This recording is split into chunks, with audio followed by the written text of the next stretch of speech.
All right, let's get through AEW Dark this week for the October 13th. First up, we got Jungle Boy defeating Evil Uno, The Blade, and Frankie Kazarian in a four-way match. The Lucha Brothers, Pentagon, and Rey Fenix defeated Lee Johnson and Cesar Bonani.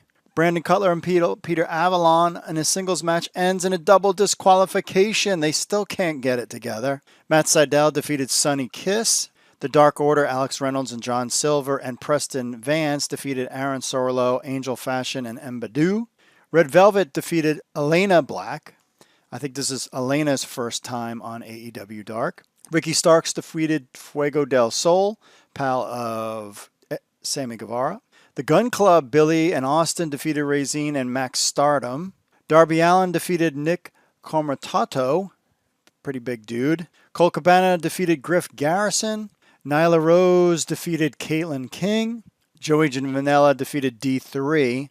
Wardlow defeated Elijah Dean.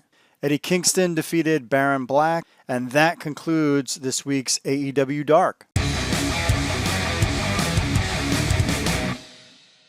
Dynamite results for October 14th, I should say. We were live from Daly's Place. First, we had the AEW World Tag Team title match. Cash Wheeler and Dax Harwood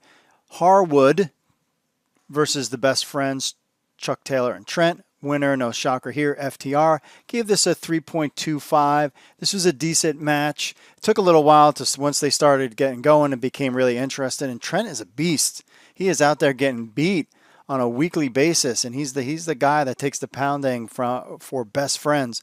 But it came better and then became a little bit better match as it started to go on. Then we had Miro and Kip Sabian versus Lee Johnson and Sean Maluta. Sean Maluta's first time on AEW.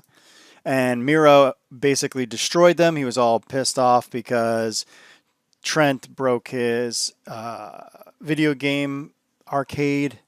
And so maybe we're going to get a Miro Kip Sabian Best Friends feud, which is interesting because they're kind of two faces at this point. This match, I gave it a 3. It was just basically a quick Miro destroying everybody match. We got an MJF and Chris Jericho segment, setting stuff up for next week, where MJF kind of says, and sort of, he wants to join the Inner Circle.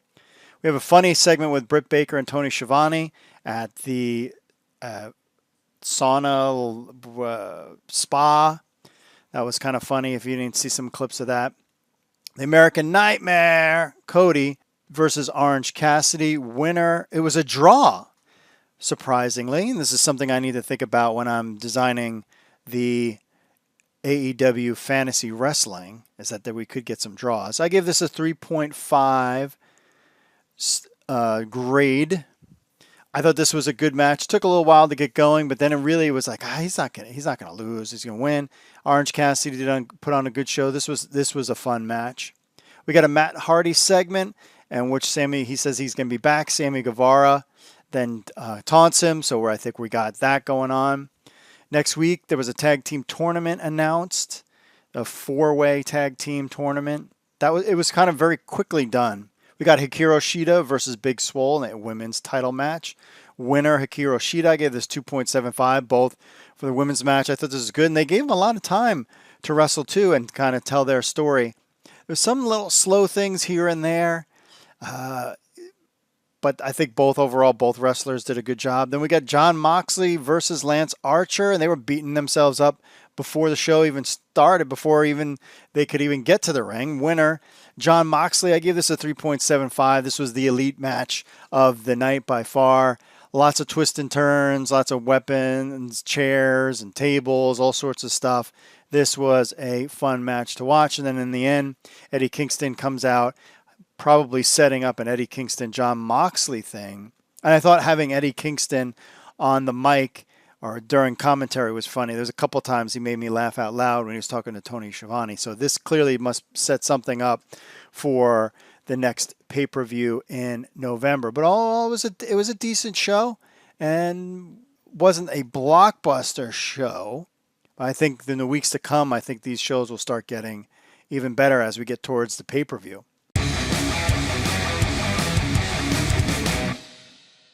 We don't know much about the card for next week's AEW Dynamite, but it's going to be jam-packed. We got, first up, the four-way tag team match, Private Party, The Butcher and the Blade, Dark Order's Alex Reynolds and John Silver versus the Young Bucks, the number one contender tag match. So this must set things up then for pay-per-view in November. We have a world title eliminator match. Matches will start this week. Next week, we've got Penta El Zero versus Rey Fenix, so that will be a good one. Kenny Omega versus Joey Janela. Colt Cabana versus Hangman. Wardlow versus Jungle Boy. Those will be your matches. I'm not sure if we'll get all four matches or just two of those matches, and the finals will be on November 7th at Full Gear. I have a feeling it's going to be, if I were to pick, I would say Kenny Omega, Hangman Page will be the finals there. But hey, the Penta versus Rey Fenix is the match I want to see the most. And I think you'll get Hangman. I think you'll get Colt. I think Hangman will beat Colt. I think Wardlow will beat Jungle Boy. I think Kenny Omega will beat Joey Janela. I think Phoenix will beat Penta. And then we'll get Kenny Omega, Phoenix, Hangman, Wardlow, and then we'll get Kenny Omega and Page at Full Gear. And we also have the announcement of MJF's and Chris Jericho's steak dinner. That's really about it that we have so far for next week's live AEW Dynamite.